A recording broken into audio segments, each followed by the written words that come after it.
ও আমার একটা হৃৎপিণ্ড, সেটাই আল্লাহ নিয়ে গেছে। পরশুদিন বলছে, বাবা আমার একটা বরকা কিনে দাও। আমার স্যান্ডেলটা দেখে 3 বছর পুরাতন ছেঁড়া, কিন্তু আমি আমার স্যান্ডেলটা পাল্টাই না, সেলাই করে নেই, কিন্তু আমার বাচ্চাদেরকে আমি কষ্ট পেতে দেই না। শুধু একবার বলছে, বাবা লেসে খাবো। আমার মেয়ের মোবাইলে আমার নাম হলো 500 ছবি আছে। আমি এখনো সাহস পাইনি আমার মেয়ের একটা ছবি বের করে দেখতে। আমার সেই সাহস নাই। আমি সেই সব হারাই ফেলছি, কারণ ও আমার ছিল হৃৎপিণ্ড। ওর জীবনে এমন কোন চাওয়া নাই যেটা আমি পূরণ করি নাই।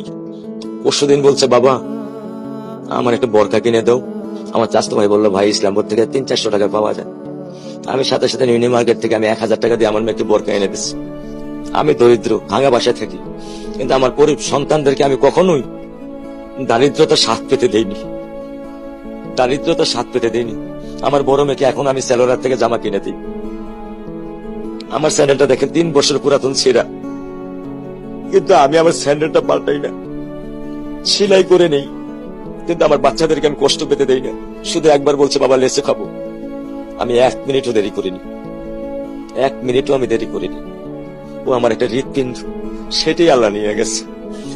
আলহামদুলিল্লাহ, শুকরিয়া, আল্লাহ দিছে, আল্লাহ নিয়ে গেছে। আমার কোনো কষ্ট নেই। আমি তো চাইলে পারতাম না, অনেক দম্পতি আছে যাদের সন্তান নেই। আল্লাহ দিছে, আল্লাহ নিয়ে গেছে। আমি আলহামদুলিল্লাহ করি আল্লাহ গেছে। আমার কোনো কষ্ট নেই, আমার কোনো কষ্ট নেই।